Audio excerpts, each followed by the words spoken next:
ये देखो ये भैया दौलत खान लोधी, इन्होंने इनवाइट किया था।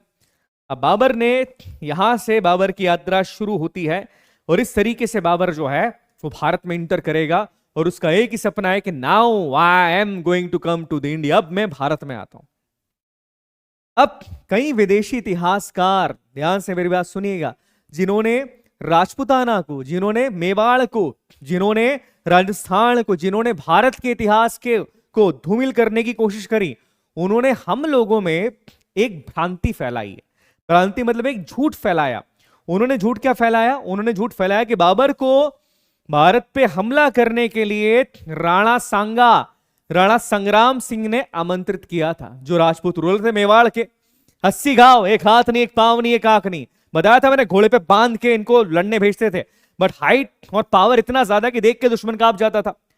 अब जब ये चीज है तो याद रखना कि दुनिया की किसी भी किताब में, किसी भी डॉक्यूमेंट में ये मेंशन नहीं है, ये मैं आज चैलेंज करके बोल रहा हूं, किसी भी डॉक्यूमेंट में मेंशन नहीं है कि राणा संग्राम सिंह ने बाबर को आमंत्रित किया था। बट दुनिया के कई डॉक्यूमेंट्स के अंदर ये मेंशन है कि दौलत खान लोधी ने आमंत्रित किया था किसको? बाबर को। तो ये पॉइंट याद रखना कि ऐसा कुछ भी नहीं था।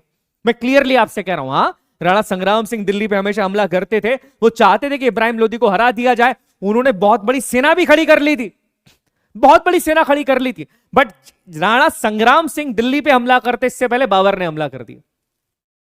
तो पॉइंट याद रखिएगा कि ऐसा कुछ भी नहीं था।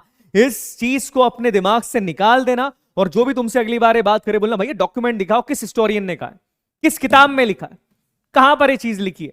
ऐसा कुछ भी नहीं था। दौलत खान लोधी और बाबर के बीच के जो लेटर्स के अंदर कन्वर्सेशन होता था वो बताया गया कि हाँ साहब ये चीज थी।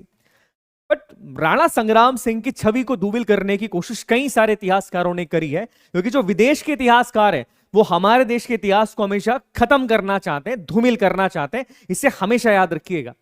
वो हमेशा वही बात करेंगे जिससे हम अपने किसी भी बात पे गर्व ना कर पाए, हम प्राउड किस पे फील करें। अरे इंडस वैली सिविलाइजेशन को उन्होंने आर्यन कल्चर से जोड़ दिया कि आर्यंस गोरे थे भैया, गोरे मतलब हम विदेशी। तो आपको लगता है कि क्या वो इस बात को बचा पाते कि राणा संग्राम सिंह जैसे, महाराणा प्रताप जैसे वीर कभी भी किसी शत्रु के आगे जो झुके ही नहीं, उन्होंने भैया कुछ नहीं करा। तो ये चीज याद रखिएगा कि ऐसी चीजें हैं, है ना। तो ये पॉइंट याद रखना कि इस भ्रम में पढ़ना मत कभी भी। चलिए आगे बात करते हैं। अब देखिए बाबर भारत में आ रहा है, बाबर भारत में आने लगा, ठीक है। Babur now he is going to came to the India. कहां पर आएगा बाबर? बाबर आएगा भारत के अंदर।